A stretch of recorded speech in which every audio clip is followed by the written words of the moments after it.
President Joe Biden has just wrapped up his first overseas trip to meet with world leaders. Thank God. Hey everybody, I'm Bill, the Hill Country Prepper, and I want you to be informed so that you can be prepared.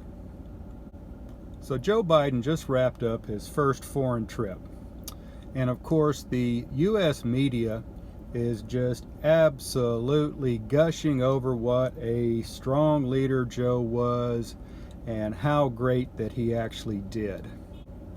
Not a lot really seems to have come out of this meeting between President Biden and Putin, except for some agreement on some strategic stability. And what that kind of sounds like to me is there won't be an arms race, and so that could potentially be a good thing. Both Putin and Biden gave press conferences, and I had the opportunity to watch both of them. And honestly, I thought that Putin had a much better presence during his press conference, and I think that Putin actually did a much better job in the press conference. Now, I'm not a fan of Vladimir Putin, don't get me wrong. I think Joe was right when he called him a killer, but the point of it is that President Putin did have a much stronger presence during his press conference. Now Biden did seem to be coherent and awake during his press conference, especially when he was telling the president of Russia and was negotiating with the enemy on here's the infrastructure targets that you can attack, and here's the ones that you can't attack. Now, of course, he didn't put it that way. What he said was here's 16 infrastructures in the U.S. that you are not allowed to attack. What is that even about? How are you going to negotiate with your enemy? You can't attack this, but you can attack that. That just doesn't make any sense whatsoever. Why would you do that with your enemy? And of course, if Russia was to attack any of these 16 parts of the infrastructure, the U.S. was going to strike back with our significant cybersecurity. What? What are you talking about?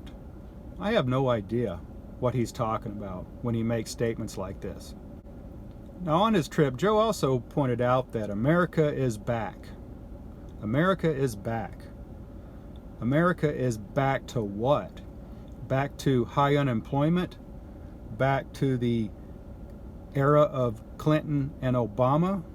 Back to apologizing for being an economic superpower?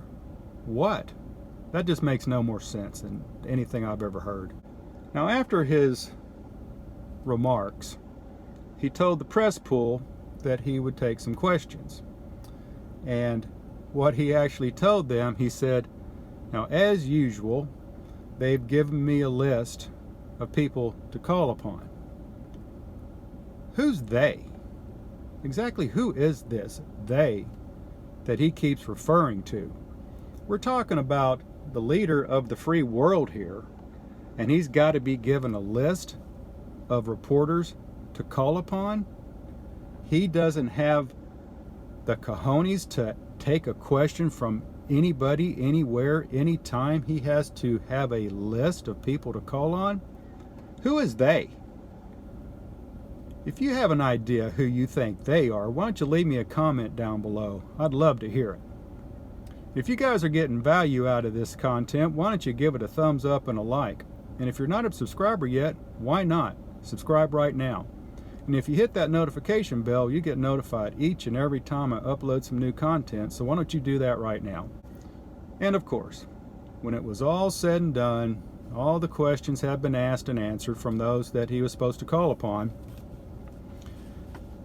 He's just about off the stage. He's almost in the clear. Just a few more steps. You can make it, Joe, and everything will be fine. And then somebody from CNN yells a question at him, asking about what makes him confident, what makes President Biden confident that President Putin is going to change. Just a few more steps and we're home free, folks. But no. Joe hears the question and he stops and he turns around. What the hell? What do you do all the time? That was his answer to the question. And then he comes back to the press pool and he clarifies exactly what he said. Basically what he said was the world needs to react to Russian actions and hold them accountable, something to that effect, which kind of makes sense. But that wasn't enough for the reporter. She presses on. She had pointed out that Putin hadn't taken any responsibility for the recent cyber attacks, which are believed to have originated from Russian cyber criminals. And Putin also didn't make any comments about the human rights violations that he's been involved with. So she pressed further, how does that amount to a constructive meeting? And this is the point where asshole Joe comes out. He says, if you don't understand that, you're in the wrong business. Wow. What a statesman for you, huh? Kind of like that time he called that voter up in Iowa a damn liar. You guys remember that? Or how about all those times Joe loses his cool every time a reporter asks him about the Ukraine or about his son's involvement with Chinese businessmen? Yeah, you guys know that Joe, right? What an ass, is all I got to say. Now, what will Joe Biden be remembered for on his first trip overseas, meeting with world leaders? He's going to be remembered for being a confused asshole.